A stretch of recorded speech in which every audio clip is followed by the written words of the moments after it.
Ang 10 pangunahing dahilan kung bakit maraming Pilipino ang nahihirapan sa usaping pera.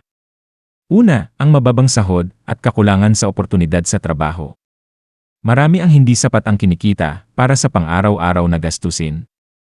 Pangalawa, ang patuloy na pagtaas ng presyo ng bilihin at serbisyo. Ito'y nagpapahirap sa budget ng karaniwang pamilya. Pangatlo, ang kakulangan sa kaalaman tungkol sa pagbabudget, pag-impok at pag-i-invest.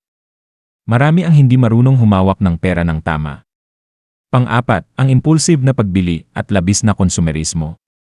Madalas ay bumibili ng mga bagay na hindi naman kailangan. Panlima, ang madaling pag-utang o pautang culture. Imbes na mag-ipon, mas pinipili ang umutang para sa mga gastusin o luho. Pang-anim, ang kawalan ng ipon o emergency fund. Kaya, kapag may biglaang pangangailangan, napipilitan silang umutang. Pampito, ang mga hindi inaasahang pangyayari, tulad ng sakit, aksidente, o kalamidad. Ito'y malaking dagok sa kanilang pinansyal.